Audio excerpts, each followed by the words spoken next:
Hi, my name is Joseph McBratney. You might know me as Joe Brat. I need to talk to you a little about what's going on here. As you can see back here, all famous people who overdosed and died. You don't see anybody from your neighborhood or your family up here, do you? Anybody that died of an overdose, do you see their picture up here? No. You know why? Because this is not a black thing. This is not a white thing. This is not about movie stars. This is not about rock stars. This is about a disease, a fatal disease. A disease that for centuries has been labeled a drunk, a drug addict, a junkie, a piece of garbage, a piece of shit, no good son of a bitch, throw him out, get him to the streets. And I was made to be shamed to admit that I have this disease. What is it that Oprah and Russell said? Right? What is it that has been said that hasn't been said already? I warned parents. I warned kids. I was screaming from the top of the world that I'm a drug addict and I ran out of pills. And when I ran out of pills and I couldn't chase them anymore, and I couldn't go to doctors anymore, and I couldn't go to pharmacies anymore, I couldn't do it. It was doctor shopping 4 at a time. I had so many pills, and then I ran out and then I couldn't do it anymore. And then a guy comes to me and says, why not try Grandpa Opiate? And I said, Grandpa Opiate? What's Grandpa Opiate? Guess what the word he said was? 13 years ago, heroin. He said it 13 years ago. How do you think I said it now? I saw the whole pattern coming. It happened in Florida in 2000. I was here. All these doctor shopping and pharmacies and these pain clinics that opened up, I saw it happening here. And I went home to New York and I went to detox and I went to rehab. Okay? Heroin. And I was sitting there thinking about doing heroin. I actually thought about doing it. And then I realized one thing. I'm actually thinking about doing heroin. I am my father. I am my father. I was thinking about doing it because the pain of withdrawals is so bad. It's so bad.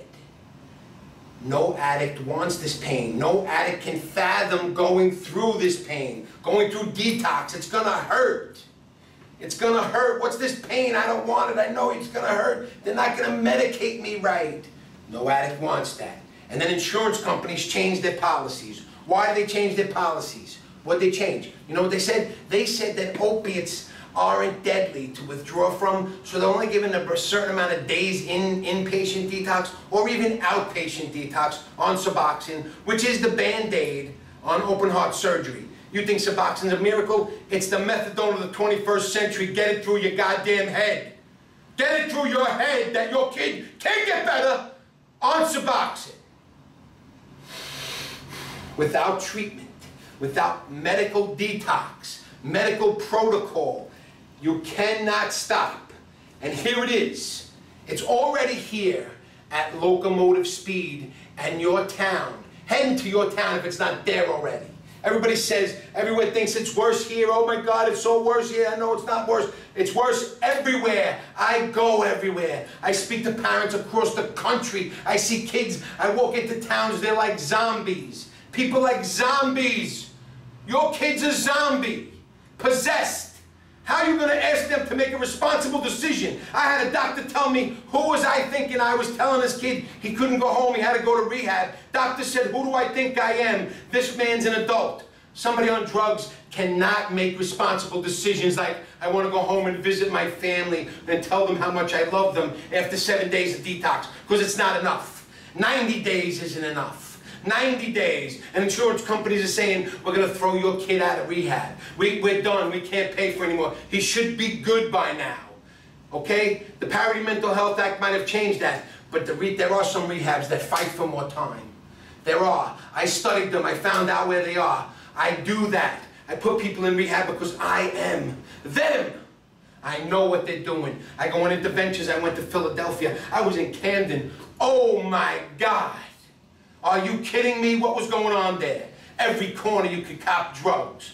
Every corner. On one corner you couldn't because the cops already had them locked up for that day. But every other corner on down, everybody walked towards my car and asked me what I wanted. Everybody.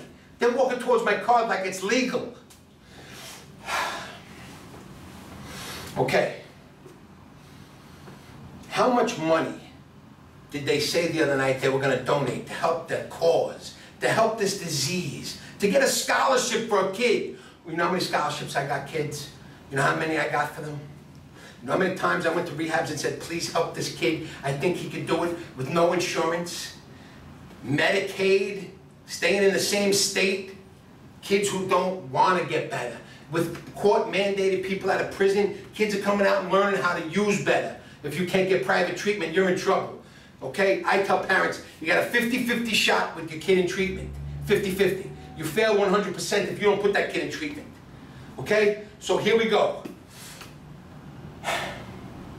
Everyone better brace themselves, because without treatment, it's jails, institutions, and death. And more overdoses are coming.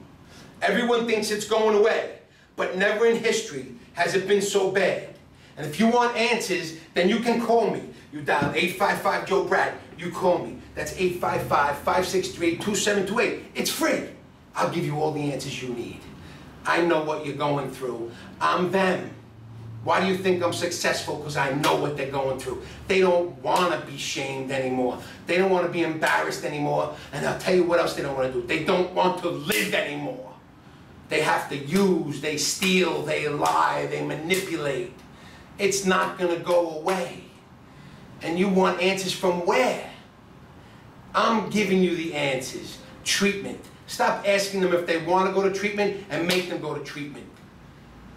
There's a Baker Act in Florida that gives 72 hours mandatory treatment. Mandatory, they have to be under assessment. And then there's the Marchman Act, 60 days, up to 60 days mandatory treatment for somebody who's out of their mind. How do you ask them if they want to go to rehab? You gotta wait for them to hit bottom? No, that's antique. You don't wait for nobody to hit bottom, because bottom is a coffin. Bottom is a funeral. Bottom is over because they're possessed by a chemical. You have questions. I am angry. I am so angry that all of a sudden everybody wants to do news shows on heroin when I've been telling them for 10 years now. Please listen to me. It's coming. No. They're going to school. They said they're going to go to Suboxone. They said they're going to go to meetings. They're going to go to outpatient. When did that ever work? Aren't you tired? Aren't you sick and tired of being sick and tired? I know I am. Please, I'm here to help you because I suffer from the same disease your kid does. Listen to me. Or this. Nobody grows up and says, I can't wait to be a drug addict. Nobody grows up and says, I can't wait to hurt my mother, my father, my grandparents, my brothers, my sisters. I can't wait till they have to worry about the phone ringing all hours of the night and getting that phone call. We found your kid dead. Because that's what every parent is waiting for. But they don't know what to do. That's why I'm here to tell you.